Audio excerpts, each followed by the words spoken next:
I would say my career has been an adventure.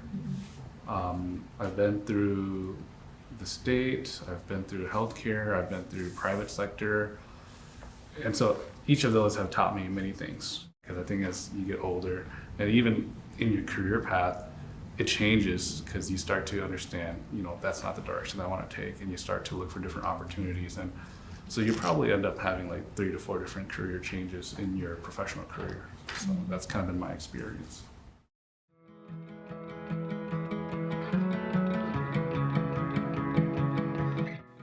If I look back at my little career aspiration sheet from kindergarten, it says, when I grow up, I want to be a pearl bass fisherman. Right? But as you start to grow up, you start to change and realize that, okay, let's be realistic. I think during high school, my experience was just to pass and kind of make my parents proud, right? Coming from an Asian family, grades were stressed. I remember my dad used to trade us money for our grades, right? So if you get an A, it's $20 per A. If you get a B, it's $10. If you get a C, it's minus $20. So that's because that's kind of the experience that my parents had, back in Laos where they were living.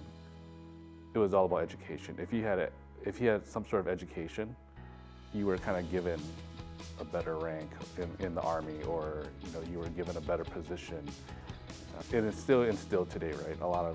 You see that in a lot of, in the Hmong community especially, where it's just go to school, get good grades, that's how you're gonna get somewhere. So, and then my college experience, I was quite lost. Didn't really know what to do.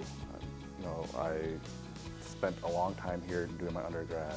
Metro State's, it's considered not a traditional four-year institution. As we talked about earlier, if you're looking at like an 18-year-old and then you're in class with, someone who's 30 or 40, right? Like completely different mindset.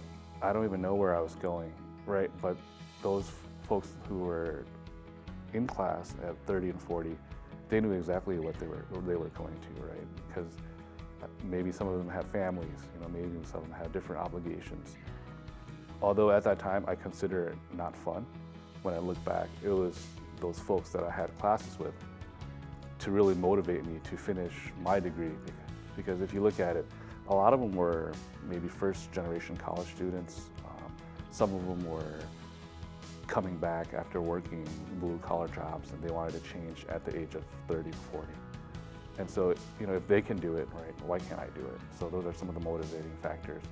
My first job was with the state of Minnesota, so that's impacting the communities, specifically like the Minnesota Department of Transportation. You're helping the logistics of plowing the roads and clearing things for the citizens. My next job was working with a private company where they built connectors. Let's say if someone was paralyzed, like, can these connectors bring those connectivity back to the body, right, from the brain? And so those are some of the things that I looked at where it's like, okay, I'm making a positive impact somewhere, right? Looking at my current position now, working for one of the bigger healthcare in Minnesota, I couldn't be a doctor, but this is as close as I would get to helping those in need. To be honest, I've been in interviews for jobs in those type of leadership, like manager, supervisor, or lead positions where you felt like, okay, I might just be the minority candidate here, right?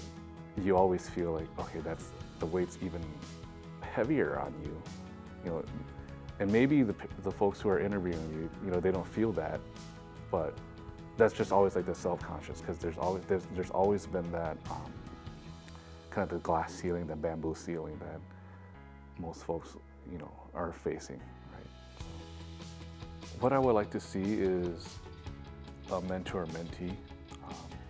I know Metro State has been working on that, specifically through like People Grove, but just to see that being pushed out more.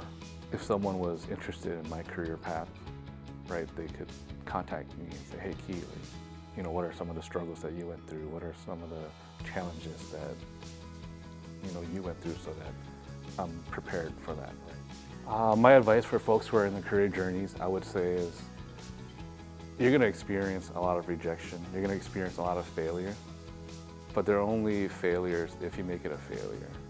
If you're doing interviews and you've gotten rejected 20 times, use that to fuel your motivation, right? Like, how do I improve myself during these interviews, right? You take that as a lesson to be learned and not as something that's going to bring you down. Just keep on going. You know, you can fail 300, but if you get one offer and you pass that, hey, that's going to be your breakthrough, right?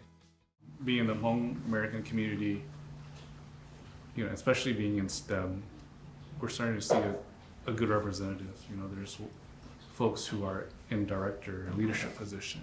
You have folks who are nurses. You have folks who are, you know, in those areas that maybe 30, 40 years ago you didn't see it, right? And so that's something to be proud of, and you know, and just seeing that being represented across many different industries is something to me.